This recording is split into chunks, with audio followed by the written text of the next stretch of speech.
The entire world is isolated, and everyone on some level is wrestling with feelings of loneliness. Maybe you've been wondering, where is God? Is God with me? How can I know if God is with me? Over the next couple minutes, let's explore those questions and consider God's answer to our loneliness. I want to show you that God has gone to incredible lengths to do two things: to acquaint himself with loneliness, but also to reveal his unfailing faithfulness. God knows what you're feeling, and he wants you to know that he's with you. But to understand this more, let's go back in time, 2,000 years, and find Jesus in his final hour.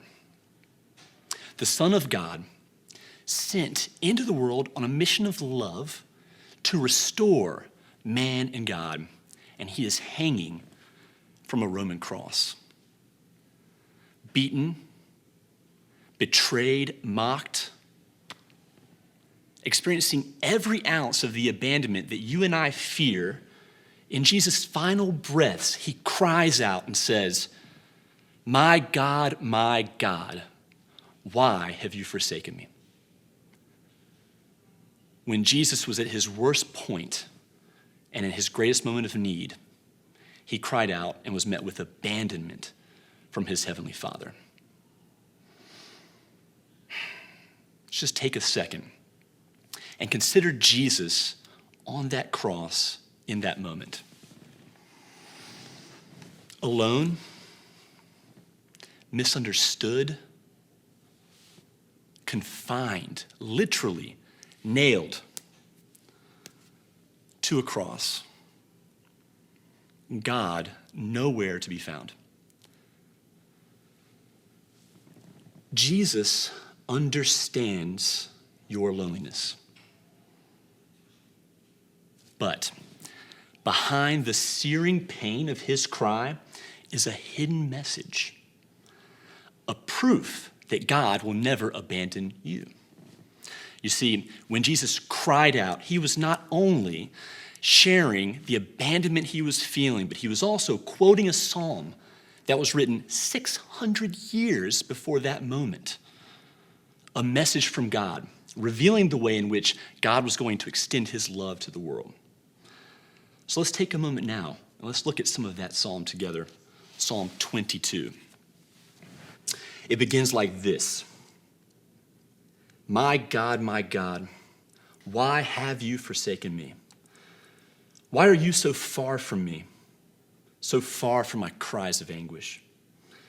My God, I cry out to you by day, but you do not answer. By night, but I find no rest. Have you ever pleaded with God like that? I know I have. But the psalm then goes on to eerily predict and describe Jesus' sufferings in that moment. I am poured out like water. My heart has melted within me.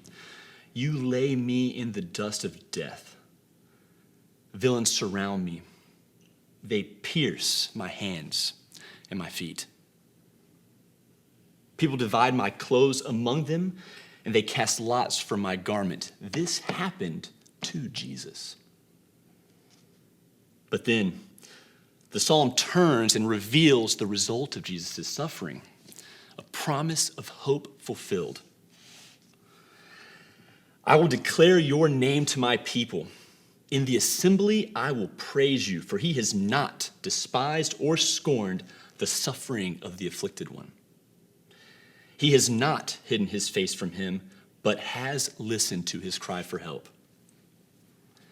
Future generations will be told about the Lord.